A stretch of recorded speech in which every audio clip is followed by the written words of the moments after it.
नमस्कार दोस्तों। तो फाइनली कल तक जो डोनाल्ड ट्रंप इजराइल के प्रधानमंत्री बेंजामिन नेतन्याहू से कह रहे थे कि तू चल मैं आई, अब अचानक से डोनाल्ड ट्रंप का जो मूड है ना वो थोड़ा स्विंग कर गया। मतलब कि थोड़ा सा जो उनका मूड है वो बदल गया। 14 डेज की जगह पे इन्होंने बात शायद 14 आवर ही लिए हैं सोचने को लेकर के कि मैं इन ईरान और इसराइल के बीच के युद्ध में कूदूँ या फिर नहीं कूदूँ। सोचिए। और यहाँ पर फाइनली बीते कल के दिन अमेरिका ने ईरान पर फाइनली हमला कर दिया, एक बहुत बड़ी बम्बार्डिंग कर दिया उसके ऊपर। और क्या ये हमला केवल एक सर्जिकल स्ट्राइक है या फिर वर्ल्ड वॉर 3 की एक बहुत बड़ी शुरुआत?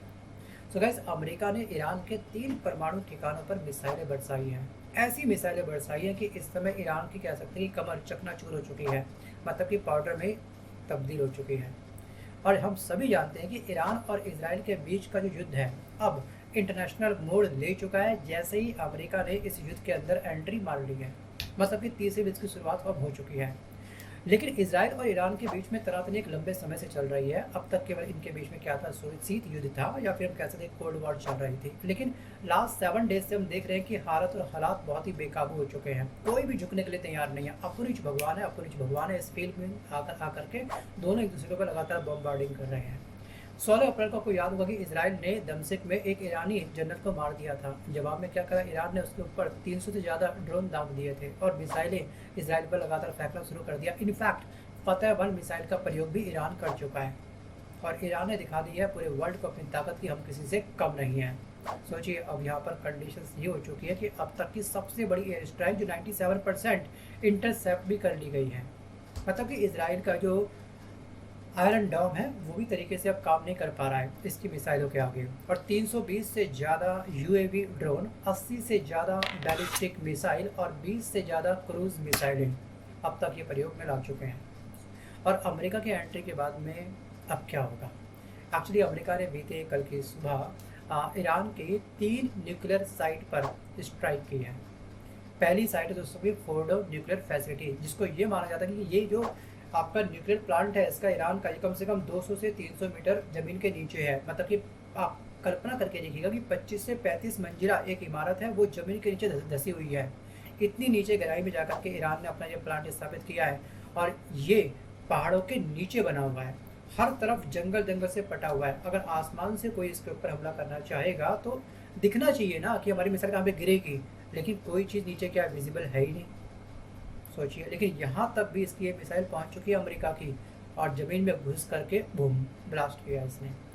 दूसरी दोस्तों स्थान है आपका नातांज यूरेनियम जो एनरिचमेंट प्लांट है, जहाँ पे यूरेनियम का संवर्धन करता है इस समय ईरान, जिसमें ये कहा गया था कि 90% यहाँ पे संवर्धन कर चुका है और ये 4 परमाणु बम बनाने की शक्ति रखता है ईरान। सोचिए, यहीं पर इसने हमला किया अमेरिका ने बीते कल के दिन। और उसके अलावा अराक हैवी जो आपका वाटर रिएक्टर है, इस स्थान पर भी इसने हमला किया है। ये अराक हैवी वाटर रिएक्टर भी हम कह सकते हैं कि इसकी लोकेशन को ट्रैक कर पाना पॉसिबल है ही नहीं। सोचिए, जीपीएस भी के भी पसीने छूट जाएंगे, भैया हमसे ना हो पाएगा, वो भी बोल देगा। लेकिन अमेरिका की इस टेक्नोलॉजी ने इस स्थान को भी क्या करा, बीते करके दिन धराशायी कर दिया है। मतलब कि इस हमले के बाद में जो ईरान है, ईरान की जो कमर में जो हड्डी होगी ना, जो उसकी बैकबोन होगी, वो पाउडर में तब्दील हो चुकी है इस हमले के बाद। मतलब कि अमेरिका ने दिखा दिया कि हम भी किसी से कम नहीं है। 14 डेज तो मैंने ऐसे ही बस थोड़ा सा मजे मजे में बोल दिया होगा, क्योंकि 14 जो 2 वीक है ना इनका, वो इनका एक बहुत बड़ा जुमला भी है। हर जगह ये 2 वीक 2 वीक 2 वीक बोल देते हैं। आपको मैं एक वीडियो क्लिप मैंने लास्ट वीडियो में अटैच की, उसको देख लीजिएगा कि इन्होंने कब कब 2 वीक का प्रयोग किया है। बट शायद उन्होंने दोस्तों 14 डेज़ का टाइम नहीं, केवल 14 आवर 14 घंटे का टाइम लिया था बस प्लानिंग करने को लेकर कि मैं कैसे हमला करूँ। और इस स्ट्राइक के लिए आखिरकार अमेरिका ने क्या इस्तेमाल किया, ये भी आपके लिए जानना बहुत इंपॉर्टेंट है। अमेरिका ने दोस्तों यहाँ पर इस्तेमाल करे हैं अपने F-22 रिपोर्टर्स। और टारगेट मिसाइल इसने जो इस्तेमाल करी है वह आपकी AGM-158, जिसकी रेंज दोस्तों कम से कम है 370 किलोमीटर। और ये जो आपका JASSM है जिसका इसने प्रयोग किया है, इसका नेचर है प्रिसीजन अटैक करने का।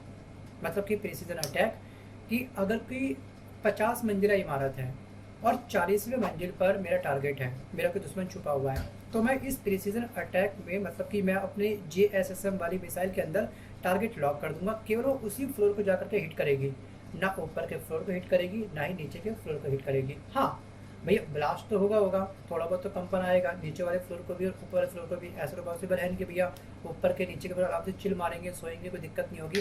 भाई कंपन तो उठेगा अगर धमाका होगा तो। केवल टच करके नहीं आना ना दुश्मन को, दुश्मन को मारना भी है, कोई धप्पा तो बोलना नहीं है, कोई आइस पाइस छुपम छुपाई चल नहीं रही है यहाँ पर। तो बस समझ लीजिएगा ये। और इसने बीते कल के दिन अमेरिका ने 9 मिसाइलें हिट करी है इस समय ईरान के ऊपर, इनकी 3 साइड्स पर, उसके अलावा अन्य स्थानों पर भी। सोचिए कितना बड़ा हमला किया है। और अमेरिका की फाइनली एंट्री होने के बाद में ना जो भारत है उसकी टेंशन बढ़ चुकी है, क्योंकि हमारे रिश्ते दोनों के लिए काफ़ी अच्छे हैं। मतलब कि इसराइल से हम लोग अपने हथियार बाय करते हैं और ईरान से हम लोग बड़ी मात्रा में कच्चा तेल यहाँ से इम्पोर्ट करते हैं। और अगर दोस्तों ये युद्ध वैश्विक स्तर पर बढ़ गया तो शायद इस युद्ध के अंदर भी चीन और रूस दोनों कूद जाएंगे बहुत ही जल्दी। क्योंकि यहाँ पर जो चीन है, चीन ने एक बहुत बड़ा इन्वेस्टमेंट कर रखा है ईरान के ऊपर, और हमारा भी एक बहुत बड़ा इन्वेस्टमेंट है $500 मिलियन का चाबहार बंदरगाह को लेकर के। अगर इसराइल ने इस चाबहार बंदरगाह के ऊपर हिट कर दिया तो हमारा व्यापार बहुत बड़ी मात्रा में ठप हो सकता है, हमारी जीडीपी में बहुत बड़ा नेगेटिव इम्पैक्ट पड़ सकता है। दोस्तों युद्ध ना कहीं पर भी होता है, हमारी कनेक्टिविटी हर देश के साथ में कहीं ना कहीं होती है, ठीक है। और यहाँ पर इस युद्ध के बाद में हमारी जीडीपी पर और जो हमारा सपना है तीसरी सबसे बड़ी अर्थव्यवस्था बनने का, उसमें हम कम से कम 5 से 6 साल पीछे हो सकते हैं। अगर ये युद्ध 15 से 20 दिन और खिंच गया तो मुझे लगा कि डोनाल्ड ट्रंप शायद 40 डेज के टाइम इसलिए मांग रहे हैं, शायद दोनों देशों के बीच में, ईरान और इसराइल के बीच में सीज फायर करवा देंगे। बट कहानी कुछ और ही हो गई। शायद ट्रंप ना कुछ अजीबोगरीब, शायद मतलब इनके बारे में क्या ही बोलूँ, कुछ नहीं पता दिमाग का इनके। शायद ये ना रात को बैठते होंगे, एक बड़ा सा एक बॉक्स लेकर के मल्टीपल पर्ची उन्होंने डाल रखी होगी, जो पर्ची निकली उनके बोल देना है।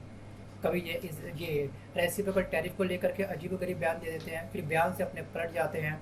और 2 वीक का जुमला इनका बहुत ही पुराना है, जहाँ को समझ नहीं आता हमें 2 वीक का ये लोग टाइम मांग लेते हैं ट्रंप। और उसके बाद रेसिप्रोकल टैरिफ की जिद की वजह से make America great again, make America great again के चक्कर में उन्होंने क्या करा था, अपने देश का बंटा उधार कर दिया था। अपने देश की जनता की इन्होंने लंका लगा दी थी, और वही जनता इनके लंका लगाने के लिए सड़कों पर आ चुकी थी इस सरकार को गिराने के खिलाफ। मैं बात कर रहा हूँ ट्रंप के बारे में, ध्यान रखिएगा। वो तो अलग बात है कि स्थिति कुछ टाइम बाद थोड़ी सी संभलनी स्टार्ट हो गई है। और इनके जो परम मित्र थे एलन मस्क, इन्होंने क्या करा, डॉस के पद से इस्तीफा दे दिया और ये तक बोल दिया कि हम अपनी पार्टी को गिरा देंगे, हम अपनी पार्टी खुद बनाएंगे। सोचिए इनके मित्र ने इनको इस तरह से धमकी दी थी।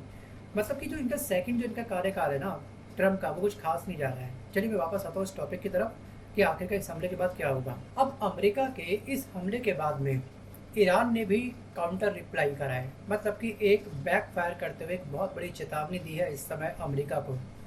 ईरान ने साफ साफ ये बोला है कि अगर अमेरिका ने फिर से हमला किया, जी हाँ, अगर फिर से कोई हमला किया तो हम उसके ऊपर सीधे जो उसके नौसैनिक अड्डे हैं हम उसको टारगेट करेंगे। जाओ बचा लो अपने नौसैनिक अड्डे। एक्चुअली दोस्तों यहाँ पर प्रिसीजन गल्फ में मौजूद है अमेरिका का USS एसिहावर कैरियर स्ट्राइक ग्रुप, ये इसका नौसैनिक अड्डे का नाम है। और जिसका सेकेंड नौसैनिक अड्डा है उसका दोस्तों नाम है आपका बटान ग्रुप। तो यहाँ पर ये इन दोनों ही नौसैनिक अड्डों को तबाह कर सकता है ईरान। ये सबसे बड़ी चेतावनी दी है। सोचो देखिए कहाँ हमला करने वाले हैं, वो लोकेशन तक भी ईरान ने अमेरिका को प्रोवाइड कर दी। ये लोग इतना ओपन चैलेंज कर दिया है, और ये चैलेंज किया है ईरान के रिवोल्यूशनरी गार्ड ने।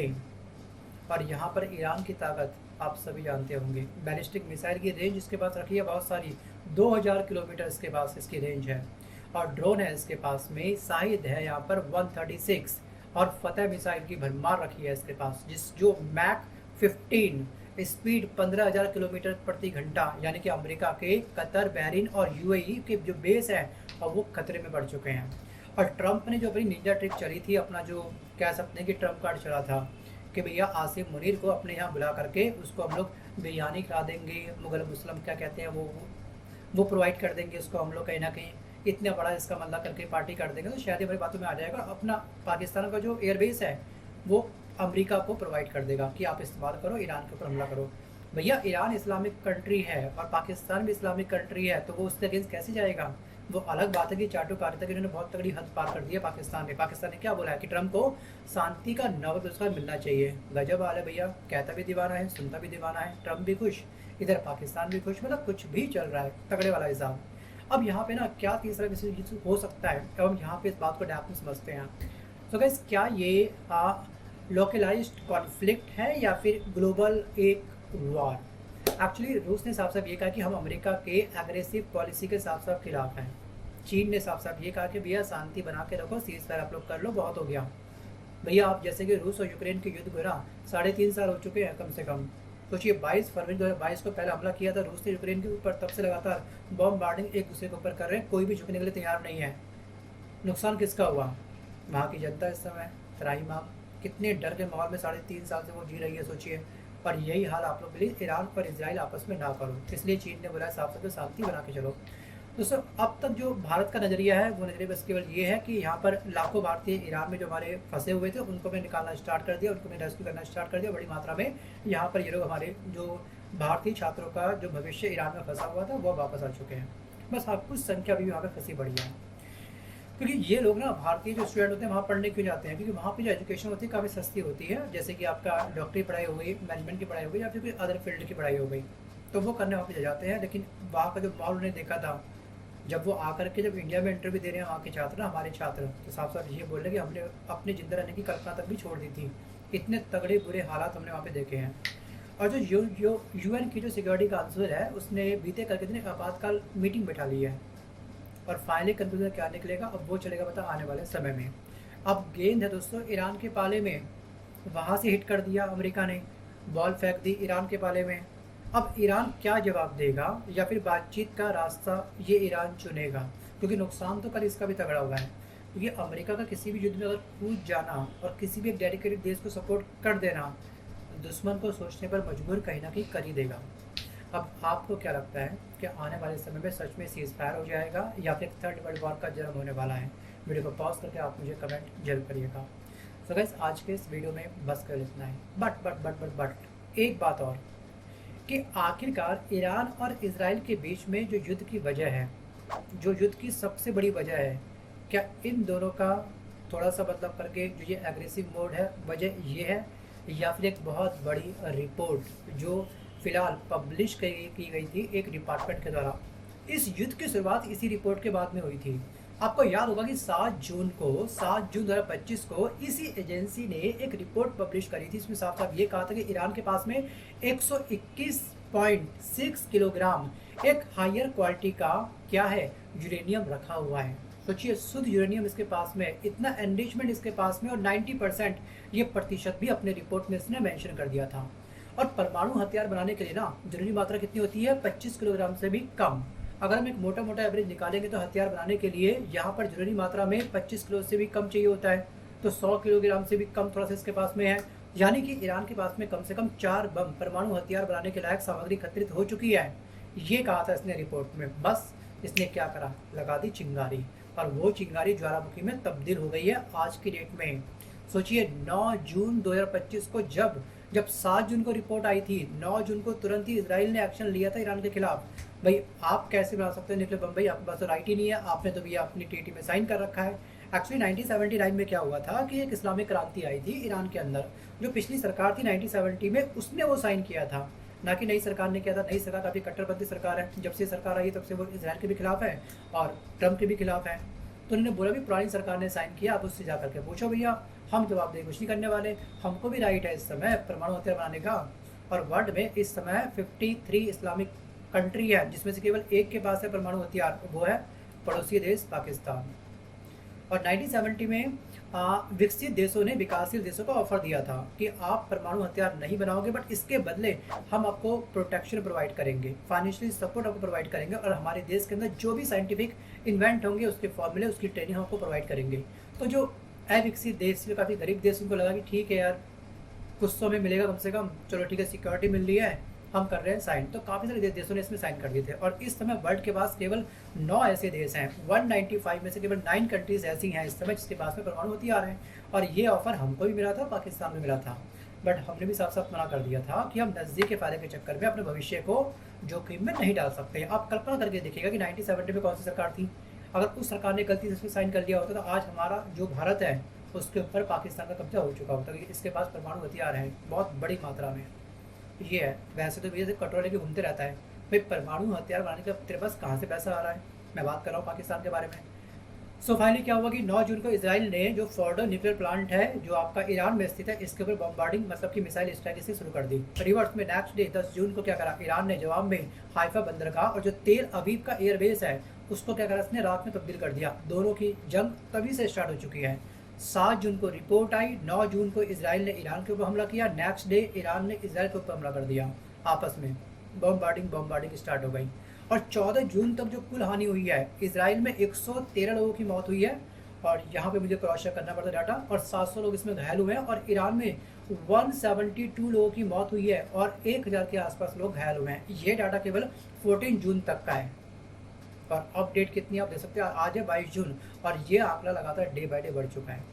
अब आपसे मेरा एक सवाल ये कि क्या सच में इसी रिपोर्ट ने ईरान और इजराइल के बीच में जो शीत युद्ध था उसको युद्ध में तब्दील किया है? आपको क्या लगता है? वीडियो को पॉज करिए, अच्छे से डेप्थ में सोचिएगा। सो गाइस, आज के इस वीडियो में बस कर इतना ही। मिलता हूँ जब तक नए वीडियो के साथ, तब तक के लिए धन्यवाद।